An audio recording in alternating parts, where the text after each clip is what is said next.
I'm being repressed. Well, you know what I'm talking about because you cheated and you read the title. It's also a Monty Python reference. Help, I'm being repressed. Be quiet, I order you to...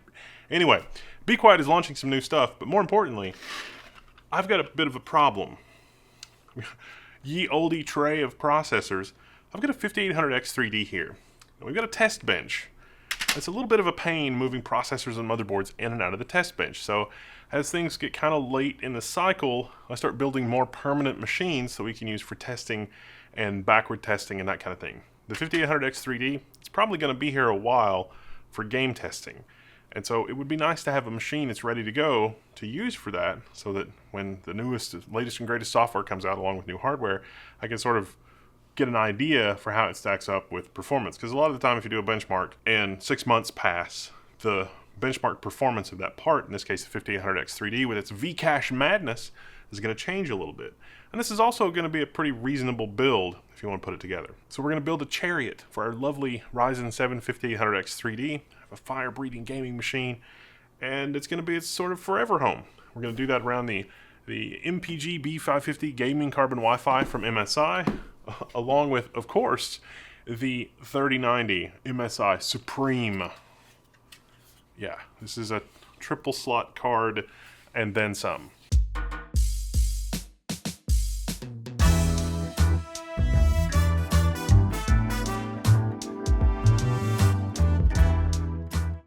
Alright, so for this build, we know the motherboard and we know the processor and we know the GPU, but what's BeQuiet got in their lineup?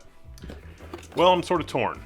This is the PureRock 2 FX. FX is, FX with BeQuiet means RGB, because everybody's got to get an RGB right. 150 watt tower cooler. I mean, the Ryzen CPU should be able to do that. But more cache, more heat, I don't know. I've also got the PureLoop 240.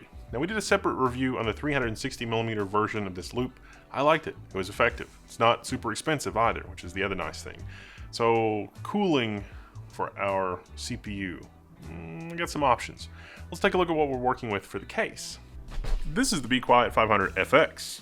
So this is a mid-tower case that'll fit ATX, micro ATX, and mini ITX motherboards. It's designed for an ATX power supply, but it will work with an SFX or an SFXL power supply as long as they include the bracket.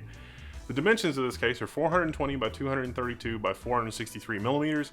It's steel and ABS plastic. It has one USB 3.2 Gen 2 Type-C for the front panel, one USB 3.2 Gen 1, that's 5 gigabit Type-A, HD audio, and an LED switch button. It has 7 PCIe slots at the back, 4 2.5-inch bays, and 2 3.5-inch bays. In terms of pre-installed fans, well, there's 3 Lightwings PWM 120 1700 RPM fans at the front, and one 140mm Lightwings PWM fan 1500 RPMs at the rear. In terms of radiator mounting options, you can do 120, 140, 240, 280, and 360 in the front, 120 and 240 in the top, and a 120 or a 240 in the rear. If you're going to run a front-mounted radiator, or especially a push-pull radiator, your front GPU clearance is going to be reduced by 25, 30, 40 millimeters, depending on your particular solution. It's just a piece of glass. Now, if you're thinking this case looks familiar, it's because I found it appealing and sent it to Greg Crow Hartman as part of his build for his system, his Threadripper system from a couple of years ago, 3rd gen Threadripper. The top dust filter is magnetically held in place, so that'll work for using it as an intake. You can leave it there if you use it as an exhaust. If you choose not to use it as an exhaust, and you don't want it on the top, that's what you're dealing with for the top. We do have a dust filter for the bottom. It pulls out from the front. And then of course the front is mesh. Now the side panel, sound dampening material, captured thumb screws. It's a pretty nice touch. All in all, I like this style side panel much more than I do the tempered glass with just the 4 holes in it. Now if you're thinking I'd much rather have 2 soundproofed side panels and I could get away with using it, you almost can. There are cutouts at the bottom for the edges of this case, this side panel, but there are no cutouts at the top. So the actual mounts for the glass, they're just threaded screws. They just screw in. It's like a motherboard mount almost. It goes in the corners here, and you can just unscrew it, and a regular side panel would almost work perfectly. If you're willing to get out the 10 snips, if you order a spare part and you get another one, you can cut these little clips off on the top edge of the side panel And it does snap in at the bottom, it just won't snap in at the top because there's no holes. There's no holes at the top, so. This case does have one other feature I haven't mentioned yet. That is the built-in fan/RGB controller. Now, CPU cooling, what's my choice?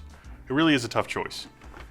With the fan layout that we're working with here, something like the PureRock 2 FX Black 150 watt would be fine for pretty much any AM4 build. But this is the 5800X 3D, and MSI has some unique overclocking capabilities when it comes to the 5800X 3D on some of their motherboards.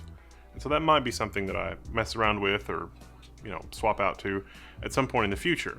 And I also want the system to be quiet as possible. So I think I'm gonna go with the PureLoop 2 FX. Normally a 240mm cooler, I mean, if you have to do a closed loop cooler, the 240mm cooler is sort of the odd, the odd cooler out, because 280mm, 360mm have a higher cooling capacity, and most cases will support a 280 or a 360. Like, I've got the 360 PureLoop, it's in the closet, I can just go run and grab that real quick and put it in the front. That would totally be an option for this case. But because I'm going to be using this for testing, and because I have the giant MSI Supreme, I do have enough room for the Radiator here, but I don't have enough room for a push-pull configuration. So I think what we're going to end up with is the 240mm Radiator in the top. Boom, and there we are. Looks pretty good, doesn't it? Yeah, this build's pretty awesome. Next up, the graphics card, the Supreme X 3090. MSI knows what they're doing. Now, this graphics card in this case was so incredibly enormous, was a little bit of a tight fit. Had to kind of wedge it in there in order to get clearance. Something to check with this style of rear I/O on these cases. They never make the cutouts quite tall enough. So it would have been nice if it was a little bit taller for these giant graphics cards. And in case you're wondering, yeah, it's RGB. You can go the RGB-ness. Unicorn puke is totally an option. I mean, when BeQuiet said FX, as in special effects, they weren't kidding. And for the inside, that does look pretty cool. Having a hardware controller where you can just hit a button and get that instead of having to fiddle with the motherboard software or having something running in the background. Okay, maybe there's something to be said for that. Now, so this might be my 5800X 3D's forever home, but I haven't put the RAM and storage in it yet. That's actually coming up in another video. For storage, I just got this Mushkin 2TB SSD. This is a 2280 SSD, the Vortex. I haven't tested this yet. That's coming up, so if you want to see that, be sure to subscribe and comment and whatever else, and we'll see that in a future video in this system. And who knows? Maybe this system, probably with an older graphics card, maybe with a different CPU, will be given away for Devember 2022. But for now, this has been a quick look at the BeQuiet Anniversary Refresh, their FX line, and some new stuff, some new cool stuff from BeQuiet. Be sure to check out the BeQuiet links in the description. Click maybe and have a good time. Nothing, this is not a paid ad or anything like that. It's just some cool BeQuiet stuff for a build that ultimately is going to be given away. I'm not sure in what capacity. But I'm Whittles, Level 1. I'm signing out, and you can find me in the Level 1 forums.